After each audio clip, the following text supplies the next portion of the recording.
Hello everyone, welcome back to my channel. So today I am up with a new motivational and interesting story. So चलिए शुरू करते हैं इस story को।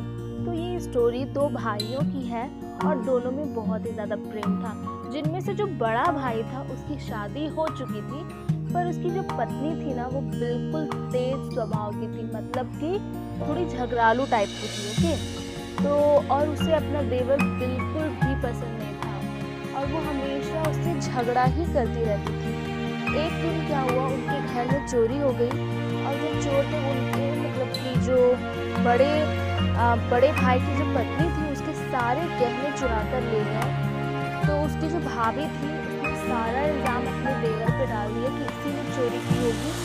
जो उसका बड़ा भाई था उसने अपनी पत्नी को बहुत समझाया कि मेरा छोटा भाई ऐसा कर ही नहीं सकता, वो बहुत अच्छा है, पर उसकी पत्नी ने उसकी बात नहीं मानी। तो फिर उसने अपनी शिकायत जो है वो राजा के पास दर्ज कराई। तो फिर राजा ने कार्यवाही शुरू की और सिपाहियों ने कुछ दिन में असली चोरों को पकड़ लिया और उनसे गहने को बरामद कर लिया।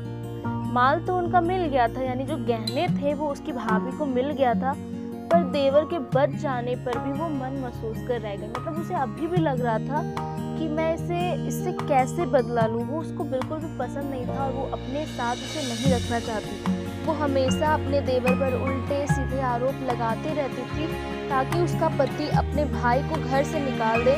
पर जब उसे लगा कि वह अपने भाई को घर से नहीं निकालेगा तो उसने एक दिन अपने देवर के खाने में जहर मिला दिया। आप सोच सकते हो कि कोई इंसान ऐसा भी हो सकता है। अगर वो उसे पसंद नहीं था तो उसने डायरेक्ट उसके खाने में जहर मिला दिया, तो बहुत ही गलत बात थी। जहर के प्रभाव से जो उसका छोटा भाई था वो बेहोश हो गया और उसका भाई उसे तुरंत वैद्य के पास ले गया, जिसने अथक प्रयास के बाद उसे बचा लिया। लेकिन मामला संदेहास्पद होने के कारण राजा के सिपाहियों को भी बुलाया गया। जो बड़ा भाई था वो तो जानता था अपनी पत्नी के बारे में कि वो अपने देवर से कितना ज़्यादा चिढ़ती थी, और उसने अपनी शिकायत जो है वो बताया कि उसकी पत्नी ने ही ये सब कुछ किया होगा, उसी ने मेरे भाई को जहर। जो सिपाही थे उन्होंने उसकी पत्नी को गिरफ्तार कर लिया और जो कोतवाल होते हैं ना उनके सामने पेश कर दी। अब इसके बाद आता है इंटरेस्टिंग पॉइंट। जब पेशी के दौरान उसके देवर को बुलाया गया बयान देने के लिए,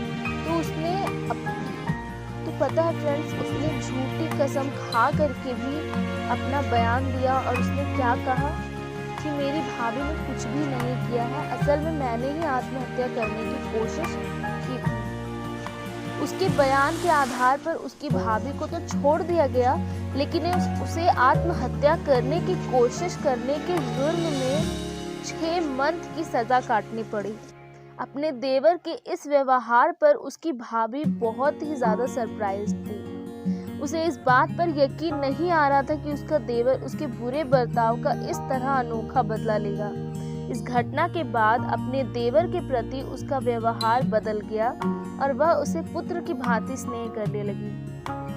तो फ्रेंड्स, हमें इस स्टोरी से क्या सीख मिलती है कि बुराई को बुराई से काटने का प्रयास किया जाए तो वह कम होने के बजाय और बढ़ता है, लेकिन प्रेम व सद्भावना का अस्त्र बुरे से बुरे व्यक्ति का भी हृदय परिवर्तन कर देता है। यदि छोटा भाई अपनी भाभी के बर्ताव पर ऐसा ना करता तो निश्चित था कि उसे भविष्य में और कठिनाइयों का सामना करना ही पड़ता।